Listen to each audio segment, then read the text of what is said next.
और क्या चल रहा है भाई साहब? फॉग चल रहा है। इस एक लाइन की कीमत तुम क्या जानो राहुल बाबू। इस एक लाइन के पीछे हुई है 1000 करोड़ की सेल्स, 9000 करोड़ का valuation. Hindustan Unilever, ITC, Raymond जैसी बड़ी कंपनियों को दी पटकनी और मार्केट में बन गए नंबर 1। ये कहानी है फॉग की। जनाब, हिंदुस्तान में तो फॉग चल रहा है।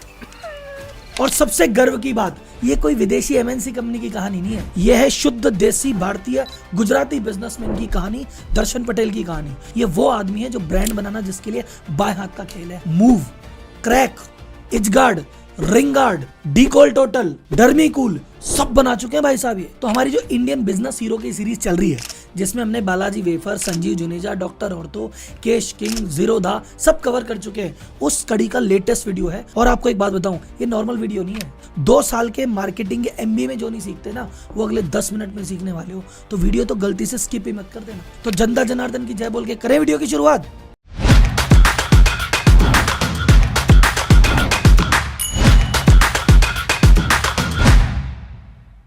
फॉग प्रोडक्ट है विनी कॉस्मेटिक्स का, जिसकी शुरुआत की दर्शन पटेल ने 2009 में। पर 2009 से पहले ये क्या करते थे वो जानना बहुत इंपॉर्टेंट है, क्योंकि उसी के चक्कर में 2009 वाला काम हुआ है। 1980s के आसपास एक कंपनी की शुरुआत हुई, पारस फार्मास्यूटिकल। ये एक फैमिली बिजनेस था, जिसमें दर्शन पटेल जी अपने 2 भाइयों के साथ मिलकर ये बिजनेस किया करते थे। 1985 के आसपास इस कंपनी का टर्नओवर था मात्र 40 लाख रुपए। लेकिन उसके बाद इन्होंने दनादन एक के बाद एक 15 से ज्यादा प्रोडक्ट लॉन्च किए।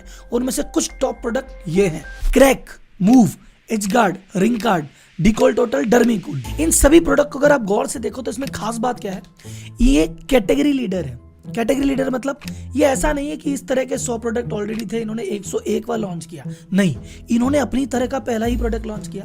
क्रैक क्रीम से पहले ऐसी कोई क्रीम ही नहीं थी जो फटी हड्डियां ठीक करती हो। डर्मीकूल से पहले ऐसा कोई पाउडर ही नहीं था जो ठंडक देता हो। इजगार्ड से पहले कोई क्रीम ही नहीं थी जो खुजली ठीक करती हो। हर चीज अपने आप में यूनिक और पहली थी। अच्छा, इनके सक्सेस के पीछे 3 चीजों का बड़ा इंपॉर्टेंट रोल था। एक तो सबकी पैकेजिंग बहुत जोरदार थी। अगर आप इनकी पैकेजिंग देखोगे तो इनका जो नाम जिस तरह का है और जो फोटोज जिस तरह की हैं, वो सीधा बता देती है कि हम क्या काम करते हैं। दूसरा, इनका डिस्ट्रीब्यूशन बहुत सॉलिड था, हर जगह इनकी अवेलेबिलिटी आसानी से हो जाती थी। And third and most important, जिसने इसको पॉपुलर बनाया, उनकी मार्केटिंग।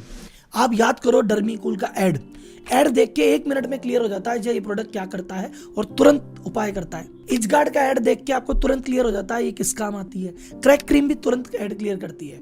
तो ये मस्त पैकेजिंग, मस्त डिस्ट्रीब्यूशन और उससे भी मस्त मार्केटिंग करने वाले मार्केटिंग डिपार्टमेंट को संभाल रहे थे दर्शन पटेल जी। और ऐसे करते करते 2002 तक कंपनी का टर्नओवर पहुंच गया 200 करोड़ रुपए। लेकिन भाई साहब, परिवार है, जहाँ फैमिली बिजनेस लंबा चलता है, कुछ नहीं खटपट हो जाती है।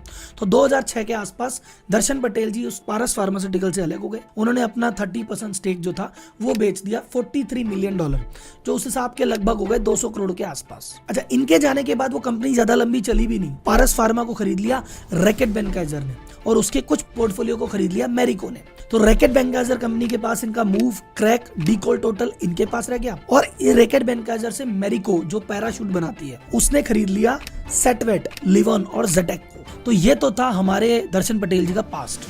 अब बात करते हैं प्रेजेंट की कि भैया फॉग को बनाया तो बनाया कैसे।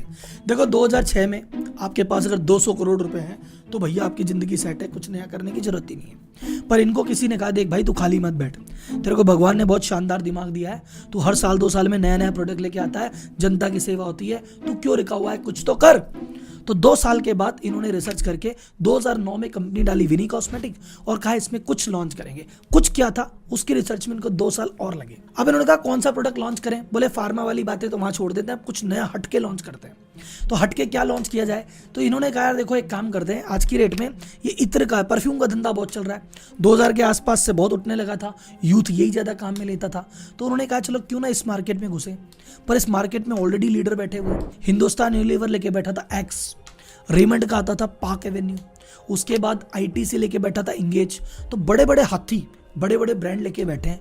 ऐसे मार्केट में घुसना बड़ी टास्क थी, लेकिन उन्होंने कहा भैया हमको पुराना एक्सपीरियंस है, घुस के देखते हैं। और उन्होंने अपना पहला प्रोडक्ट लॉन्च किया, फॉग नहीं, इन्होंने पहला प्रोडक्ट लॉन्च किया जेनेसिस 18 और उस प्रोडक्ट का नाम था 18 प्लस नाम से एक प्रोडक्ट आया और वो हो गया फेल। अब बताओ, आदमी का मोरल डाउन हो जाता है कि यार पहले इतना खतरनाक कंपटीशन था और 4 साल के वेट के बाद कुछ लॉन्च किया वो भी फेल, पर हार नहीं मानी। यही तो बात है पटेल जी की। उन्होंने रिसर्च किया भैया फेल कैसे हो गया, बात क्या हो गई। तो लोगों ने कहा देखो जी, खुशबू तो है आपकी जोरदार, उसमें कोई कमी नहीं है, लेकिन खुशबू तो सभी दे रहे हैं, उसमें नई बात बताओ कोई। दूसरी बात कि सर जी ऐसा है, देखो डीओ में सबसे बड़ी समस्या हमारी क्या है कि बोतल है ना, फुस गैस गैस गैस निकलती है, और एक बोतल लेते हैं 200 रुपए की 250 रुपए की, और बोतल खत्म हो जाती है 10-15 दिन में ही। इन्होंने ये फीडबैक लेके कहा कि चलो ये वाली प्रॉब्लम मैं दूर करता हूँ, और तुम्हें खुशबू के अलावा भी कुछ चाहिए मैं दूंगा। उसके बाद इन्होंने दोबारा रिसर्च में लगे और एक जबरदस्त प्रोडक्ट निकाल के लाए, उसका नाम था फॉग। सर इसका नाम फॉग क्यों रखा? उनको कोहरे से प्यार था? नहीं भाई साहब, फॉग की फुल फॉर्म है fragrance of good guys and girls, अच्छे लड़के और लड़कियों की सुगंध। फॉग लॉन्च हुआ दिसंबर 2011 में, और 2-3 सालों के अंदर तो भैया मार्केट लीडर बन गया। हिंदुस्तान यूनिलीवर भी पीछे छूट गया, ये आईटीसी, इंगे, रेमंड सब देखते ही रह गए। आखिर किया क्या? 4 स्ट्रेटजी फॉलो की, ध्यान से सुनना एक एक करके, मिनी एमबीए। पहली यूएसपी, यूनिक पोजीशनिंग। ये क्या होता है साहब? यूनिक पोजीशन का मतलब उस समय के आप ऐड देखो, उस समय वैसे डीओ होता है यूनिसेक्स, इसका मतलब डीओ मेल फीमेल दोनों काम में ले सकते हैं, पर उस समय जितने भी डीओ बेच रहे थे सबका एक ही था कि भैया ये जो डीओ है तो लड़के खरीदते हैं, और इनका से एकमात्र उद्देश्य है लड़कियां पटाना। और तुम एक्स का परफ्यूम लगाओगे तो भाई साहब लड़कियां बरसती चलती आएगी, भागती आएगी। आपका जो सेटवेट जेल है वो कहता है very very sexy. Wild stone का ऐड है वर्ल्ड बाय नेचर। इन तीनों कंपनियों के गूगल पे जाके ऐड देखोगे, उस समय ये ऐड फैमिली के साथ बैठ के देख नहीं सकते, ऐसे ऐसे ऐड आते थे। आप कहीं वीडियो पॉज करके ऐड देखने में चल जाना, यहीं रुको। तो दर्शन पटेल ने कहा देखो जी ऐसा है, सारे के सारे लोग डीओ में एक ही काम कर रहे हैं, एक ही तरह के ऐड दिखा रहे हैं, और अब तक लड़कों को 10-15 डब्बियां खाली करके समझ आ चुका कि आती तो नहीं है। तो इन्होंने कहा देखो फॉग है ना, लड़की वड़की अट्रैक्ट नहीं कर रहा, ये तो वैल्यू फॉर मनी प्रोडक्ट है, ये तो क्या लंबा चलता है, बढ़िया खुशबू देता है, ये एक बार में 800 स्प्रे देता है, और जो तुम्हारी बोतल 10 दिन में खत्म हो रही है ये चलेगी 20 दिन, खुशबू देगा बढ़िया। तो भैया हम तो लड़की लड़की की बात ही नहीं कर रहे, तो एकदम इसने कहा कि तुम करो लड़कियों की बातें, हम तो वैल्यू फॉर मनी बोल रहे हैं कि सस्ता है और अच्छा है, आ जाओ। तो एकदम सी इतनी भीड़ में जब किसी ने अलग बात कही, अपने आप ही नजर चलाई। स्ट्रेटजी नंबर 2, इन्होंने मार्केटिंग में यूनिक पोजीशनिंग पकड़ी, इन्होंने मैन्युफैक्चरिंग को भी यूनिक किया। देखो जितने भी परफ्यूम उस समय बाजार में थे वो थे गैस बेस्ड, मतलब उसके अंदर परफ्यूम होता था लेकिन गैस के साथ निकलता था। जब आप दबाओगे तो गैस निकलेगी और गैस के साथ निकलेगा। अब आपने वो किया, वो गैस बहुत सारी निकली, पर आपको लगा जो अंदर का माल है ना असली, वो तो जरा सा ही लगा, तो तुम दोबारा मारते हो, दोबारा मारते हो, ऐसे मार मार के पूरी बोतल खाली कर देते हो और जल्दी खत्म हो जाती है। इसको कहते हैं एरोसेल टाइप स्प्रे। इसने लॉन्च किया नॉन एरोसेल स्प्रे। वो बोलता है इसमें भैया वो निकलती नहीं गैस, इसमें तो सीधा दबाओ और सीधा मिस्ट ही निकलेगा, जो अंदर की चीज है वो सीधी वही निकलेगी, गैस है ही नहीं। तो इसने इसको प्रचारित भी ऐसे किया कि भैया इसमें गैस नहीं है, असली माल निकलता है। तो ये भी अपने आप में यूनिक, तो प्रोडक्ट भी यूनिक बन गया और उसकी पोजीशनिंग भी यूनिक हो गई। तीसरी चीज यूनिक क्या की? मार्केटिंग। और मार्केटिंग पे दर्शन भाई का कितना ध्यान है इस बात से समझना। पारस फार्मा में बाकी भाई दूसरी चीज देखते थे, ये सिर्फ मार्केटिंग देखते थे। इन्होंने कहा मुझे मार्केटिंग ही पसंद है, बाकी चीज में दिमाग क्यों लगाऊं, तो फॉग की मैन्युफैक्चरिंग आउटसोर्स कर दी। नॉर्मली कहते हैं प्रोडक्ट मैं बनाऊंगा, मार्केटिंग कहीं और से करा लेते हैं। इन्होंने कहा नहीं, बड़ा कहीं और से लेते हैं, मैं तो मार्केटिंग ही करूंगा। फिर इस एड को गौर से देखना जो स्क्रीन पे चल रहा है, इसमें इन्होंने 2 ग्लास रखे और ग्लास में एक तरफ स्प्रे वाला रखा और एक तरफ वो रखा। देखा देखो इसमें एक्चुअली माल आता है, ये प्रूव और कर दिया। और ये मार्केटिंग में इस बात के खिलाड़ी हैं, 1 मिनट में प्रूव कर देते हैं कि भैया मेरा प्रोडक्ट बाकी प्रोडक्ट से बेटर कैसे है।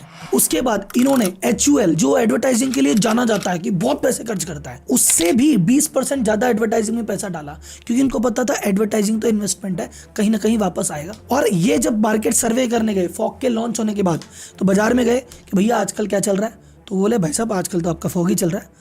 तो बोले मैं 10 दुकान पे गया, 10 में से 7 बोले फॉग चल रहा है। तो इसने कहा अगर मेरी चीज इतनी चल रही है तो ये तो दुनिया को बताना बनता है। तो इन्होंने उसी पे ऐड लॉन्च कर दिया। क्या चल रहा है? फॉग चल रहा है। और क्या चल रहा है? 60 और फॉग ही चल रहा है। चौथी चीज जो है ना यूनिक और बेस्ट की, डिस्ट्रीब्यूशन। ये बहुत इंपॉर्टेंट है, एक चीज ध्यान रखना, किसी भी प्रोडक्ट को रिटेल में स्पेशली FMCG में 3 चीज काम करती है, अवेलेबिलिटी, एक्सेस और अवेयरनेस। तो मार्केटिंग अवेयर कर देती है देखो ऐसा ऐसा प्रोडक्ट बाजार में है, लेकिन वो आपकी एक्सेस में, आपकी पहुंच में होना जरूरी है और वो अवेलेबल भी होना जरूरी है। आपने टीवी पे ऐड देखा, क्या मस्त चीजें लेने का दुकान पे मिली नहीं, तो फिर क्या मतलब इसी चीज का। तो इन्होंने कहा भैया मार्केटिंग पे ऐड तो कर रहा हूँ, लेकिन मुझे डिस्ट्रीब्यूशन पे भी बहुत ज्यादा ध्यान देना है। ये एक रूल फॉलो करते हैं, 2 शॉप रूल। 2 शॉप रूल क्या कहता है? ये कहता है आप एक प्रोडक्ट को लेने एक दुकान पे गए, उस दुकान में नहीं मिला तो तुम दूसरी दुकान पे जाओगे, वहाँ नहीं मिला तो तीसरी दुकान पे कोई नहीं जाता, फिर कहता है लेना ही नहीं, खत्म करो। तो इसने कहा हर दुकान पे अवेलेबल कराएंगे। तो हर मेडिकल स्टोर पे अवेलेबल कराया, हर जनरल स्टोर पे अवेलेबल कराया, हर डिपार्टमेंटल स्टोर में अवेलेबल कराया, हर ऑनलाइन जगह अवेलेबल कराया कि भैया लेने की कमी नहीं है, तुम जहाँ लेना है वहाँ से ले लो। और 5 लाख से ज़्यादा दुकानों पर आज भी ये अवेलेबल है। तो इनका जो पुराना नेटवर्क था उस टाइम का, वो इनके अब काम आया। अब इसके रिजल्ट्स क्या हुए?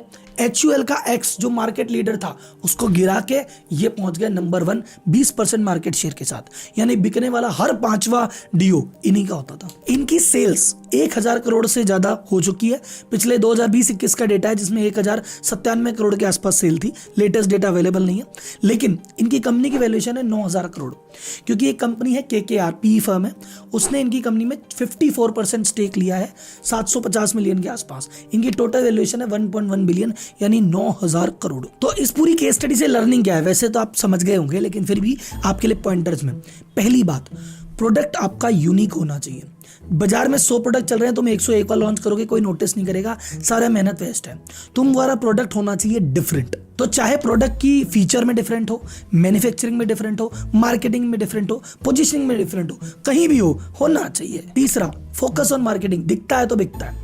तुमने अच्छा प्रोडक्ट बना लिया, तुम्हें मार्केट करना नहीं आता, पड़ा रह जाएगा और कोई और उसको मार्केट कर जाएगा तुमसे बेहतर। And last but not the least, तुम मार्केटिंग पे करोड़ों रुपए लगा दो पर तुम्हारा प्रोडक्ट ही डब्बा है तो वैसा मार्केटिंग के पैसे भी वेस्ट है।